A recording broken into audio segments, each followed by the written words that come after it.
NEET விவகாரம் தொடர்பாக விவாதம் நடத்த வேண்டும் என்றும் அதற்கு அரசு விளக்கம் அளிக்க வேண்டும் என்றும் ராகுல் காந்தி மக்களவையில் வலியுறுத்தி பேசிக் கொண்டிருக்கும் போது அவரது மைக் அணைக்கப்பட்டதாக காங்கிரஸ் கட்சி குற்றம் சாட்டியுள்ளது. இந்த விவகாரம் மக்களவையில் கடும் அமளியை ஏற்படுத்தியது. பேசிக் கொண்டிருக்கும் போது மைக் அணைக்கப்பட்டதால் ராகுல் காந்தியின் முகத்தில் கோபமும் அதிருப்தியும் நிலவியது.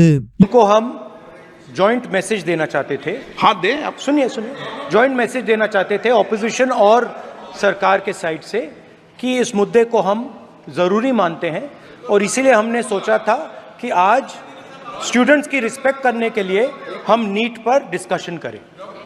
ठीक है, आप डेडिकेटेड डिस्कशन। अब बात यह है कि दो फोर्सेस हैं, एक तरफ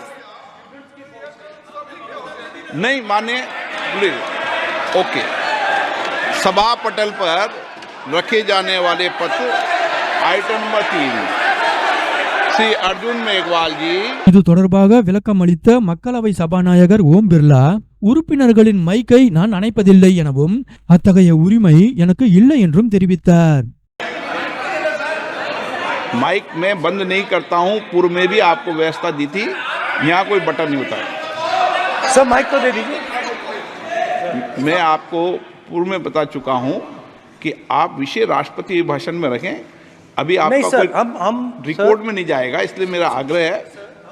இருப்பினும் சபாநாயகரின் இந்த விளக்கத்தை ஏற்றுக்கொள்ளாத காங்கிரஸ் கட்சி இது குறித்து தனது எக்ஸ் பக்கத்தில் கருத்து தெரிவித்துள்ளது. அதில் ஒரு பக்கம் பிரதமர் நரேந்திர மோடி நீட் விவகாரம் குறித்து எதுவும் பேசாமல் இருக்கிறார். அதே நேரத்தில் இளைஞர்களின் குரலாக எதிர்க்கட்சி தலைவர் ராகுல் காந்தி பேசும்போது அவரது மைக் அணைக்கப்படுகிறது. இத்தகைய முக்கியமான விவகாரத்தில் மைக் அணைப்பது போன்ற மலிவான செயல்களால் இளைஞர்களின் குரலை ஒடுக்க சதி செய்யப்படுகிறது என்று தனது சமூக வலைதள பக்கத்தில் தெரிவித்துள்ளது.